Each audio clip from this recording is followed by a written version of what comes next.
নমস্কার বন্ধুরা, অপালার রান্নাঘরে সকলকে স্বাগত জানাই। আশা করি আপনারা সবাই ভালো আছেন। আমার আজকের রেসিপি এগ রেজালা। তাহলে চলুন রেসিপিটা দেখে নিই। 1 চামচ পোস্ত নিয়ে নিয়েছি আর 6টা কাজু বাদাম। এগুলোকে গরম জলে ভিজিয়ে 20 মিনিটের জন্য রেখে দিচ্ছি। 2টো ছোট পেঁয়াজ, 6-7টা রসুনের কোয়া আর একটু আদা সেটাকে ছাড়িয়ে নিয়েছি। এবার মিক্সিং জারের মধ্যে দিয়ে খুব ভালোভাবে একটা পেস্ট তৈরি করে নিচ্ছি।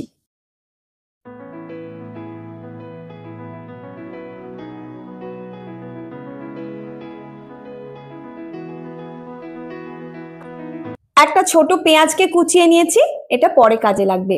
একটা বাটিতে 4 চামচ মতো রুম টেম্পারেচারে থাকা টক দই নিয়ে নিলাম, সেটাকে ভালোভাবে ফেটিয়ে রেখে দিলাম। এতক্ষণে পোস্তটাও আমার ভিজে গিয়েছে। একটা মিক্সিং জারে নিয়ে নিলাম, সঙ্গে দিয়ে দিলাম 1 চামচ চারমগজ। এবার এই সবগুলোকে খুব ভালোভাবে একটা পেস্ট করে নিলাম। 4টে ডিমকে সেদ্ধ করে খোসা ছাড়িয়ে নিচ্ছি।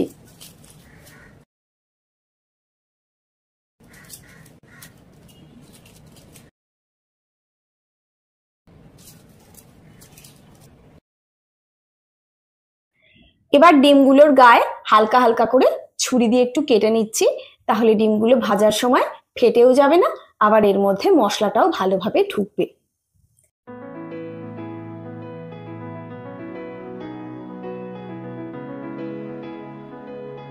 যেহেতু রেজালা বানাচ্ছি তাই এতে কিন্তু কোনো হলুদ পড়বে না। ডিমগুলোকে শুধু একটু নুন দিয়ে মাখিয়ে নিচ্ছি। এবার ডিমগুলো আমি ভেজে নেব। একটা ফ্রাইং প্যানে 1.5 টেবিল চামচ মতো সাদা তেল নিয়ে নিলাম। তেলটাকে খুব হালকাভাবে গরম করে নিয়েছি। তারপর ডিমগুলো এর মধ্যে এক এক করে দিয়ে দিলাম। ডিমগুলোকে কিন্তু আমি কড়া ভাজা একদমই করব না। ডিমের গায়ে হালকা রং এসে গেছে, এবার ডিমগুলোকে আমি উঠিয়ে নিচ্ছি। এবার এই তেলের মধ্যে 1 চামচ ঘি দিয়ে দিলাম। ঘিটা গলে যাওয়ার পর এর মধ্যে আগে থেকে কুচিয়ে রাখা পেঁয়াজগুলো আমি দিয়ে দিচ্ছি। পেঁয়াজটাকে বাদামি রং করে আমি ভেজে নিচ্ছি। পেঁয়াজটা ভেজে নেওয়া হয়ে গিয়েছে, এবার এটাকে উঠিয়ে রেখে দিচ্ছি।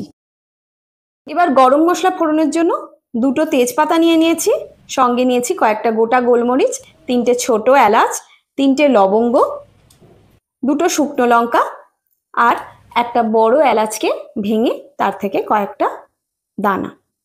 এবার এই সবগুলোকে তেলটা গরম হওয়ার পর তার মধ্যে দিয়ে দিলাম। মশলাটা থেকে সুন্দর গন্ধ বেরোনোর পর আগে থেকে বেটে রাখা পেঁয়াজ আদা রসুনের পেস্টটা এর মধ্যে দিয়ে দিলাম। এবার দিয়ে দিচ্ছি অল্প একটু লাল লঙ্কা বাটা। এটাকেও একসঙ্গে কষিয়ে নিচ্ছি। কাঁচা গন্ধটা চলে যাওয়ার পর দিয়ে দিলাম এর মধ্যে স্বাদ মতো নুন আর গোলমরিচ গুঁড়ো। এবার সব কিছুকে একসাথে কষিয়ে নিচ্ছি। মশলার জলটা শুকিয়ে যাওয়ার পর আগে থেকে ফেটিয়ে নেওয়া টক দইটা এর মধ্যে আমি দিয়ে দিচ্ছি। এবার টক দইটাকেও একসঙ্গে মশলার সাথে আমি কষিয়ে নিচ্ছি।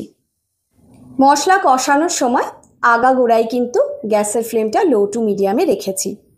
দই দিয়ে কষানোর পর এইভাবে যখন তেল ছেড়ে আসবে তখন তার মধ্যে আগে থেকে বেটে রাখা পোস্ত, কাজু বাদাম আর চারমগজের পেস্টটা দিয়ে দিলাম।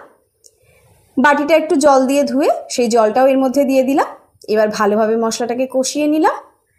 এইবার কতটা গ্রেভি রাখবো সেই আন্দাজ করে আমি এর মধ্যে একটু গরম জল দিয়ে দিলাম।